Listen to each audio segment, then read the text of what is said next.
বন্যা সব পানির তলে ধান।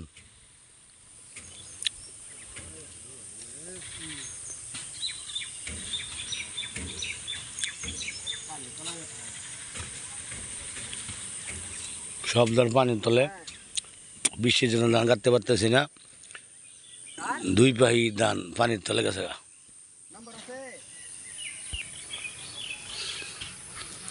এই ধান কাটতে আমরা অসহায় হয়ে গেছি গা, ধান ঘরে নিতে পারতেছি না বৃষ্টির কারণে, আর সব জমিন পানি তলায় এলেছে।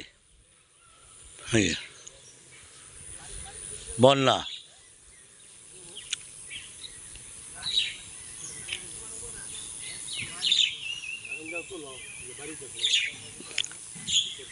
এই যে সব বন্যা, মানুষের ধান অনেক তলায় ফেলেছে। আমার 2-3 পাহি ধান তলায় গেছে।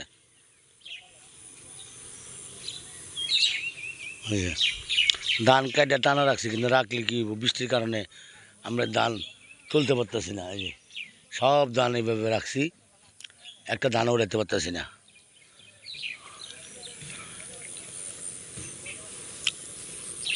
ধান সব ধান উড়ে রাখছি না টানে, আর এই যে সব এই যে যেগুলো ডুবছে, এই সব ধান ডুবে গেছে, ধান কাটতে পারতেছি না।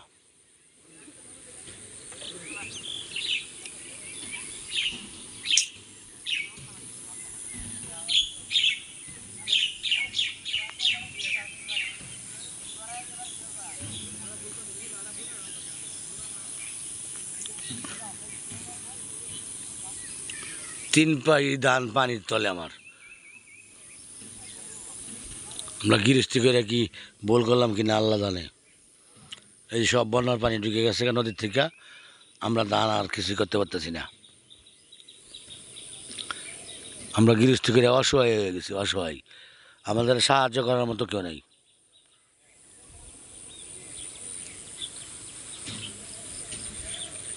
দেন কত কষ্ট করে বেড়ারা ধান কাটে, কামলারা ধান কাটতে পারতেছে না, ডুবাইয়ে কাটতেও।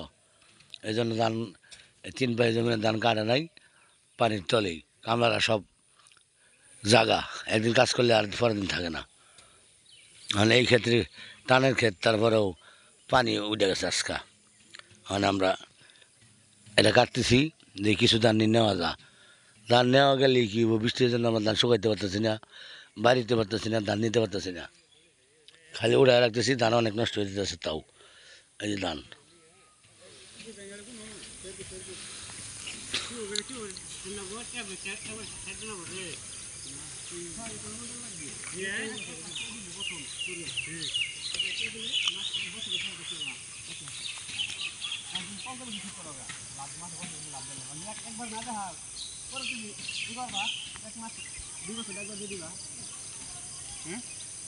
তুমি 3 বছর দিলা না, 3 বছর একবার দিবা লাভ 6,000 না।